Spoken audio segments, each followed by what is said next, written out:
Dans l'encyclopédie Résilience, on nous a demandé de détailler bien plus le ratio calcium-phosphore. Alors c'est parti. Pour les informations principales, on peut facilement atteindre ces quotas de phosphore en mangeant une alimentation avec des produits de qualité de manière générale. Une petite citation ici de Chris Masterjohn. En réalité, il n'y a qu'une possibilité de devenir déficient en phosphore. Ne pas manger. Donc, obtenir suffisamment de calcium réduit le montant de nos besoins en vitamine D. A l'inverse, trop de phosphore augmente nos besoins en calcium et en vitamine D. Tenir un équilibre de 1 pour 1, donc 1 de calcium pour 1 de phosphore. Pour un exemple, vous avez 1000 mg de phosphore à la fin de la journée, ce serait bien d'avoir 1000 mg de calcium, donc pour avoir ce ratio de 1-1 en calcium et en phosphore. C'est déjà un ratio excellent et c'est une belle prouesse en pratique parce qu'il y a du phosphore à peu près partout et c'est pas forcément évident d'avoir assez de calcium pour atteindre ce ratio de 1 pour 1. On peut viser plus aussi si nécessaire. Par exemple, Repeat a suggéré un ratio de 2 pour 1.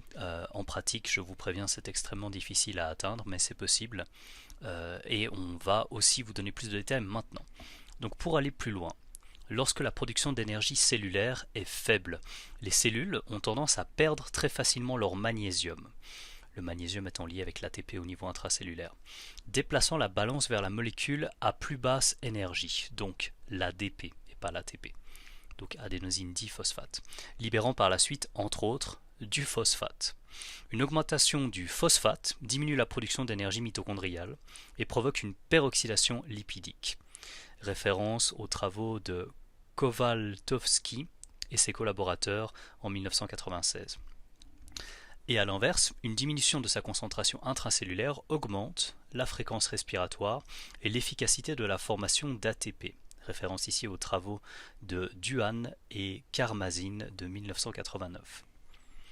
L'excès de fer, de phosphore, donc par rapport au calcium, et la surconsommation et le stockage des AGPI, des acides gras polyinsaturés, sont trois facteurs pertinents sur le plan biologique, scientifiquement étayés, de l'inflammation chronique, du stress, du vieillissement et des maladies. Ici référence à deux études, Elwood et ses collaborateurs en 2008, et puis Wu et Sun en 2016, donc Wu, W-U, Sun, S-U-N. Les aliments naturellement les plus riches en phosphate sont les céréales, les légumineuses, les viandes et les poissons. Les aliments tels que les légumes, comme le chou frisé, les feuilles de navet, de betterave, donc bien cuits bien sûr, ainsi que de nombreux fruits ou encore le lait et les fromages sont intéressants pour leur ratio calcium-phosphore. Les coquilles d'œufs, donc les eggshells, seraient une excellente source de calcium biodisponible, référence ici aux travaux de Rowensky et ses collaborateurs en 2003.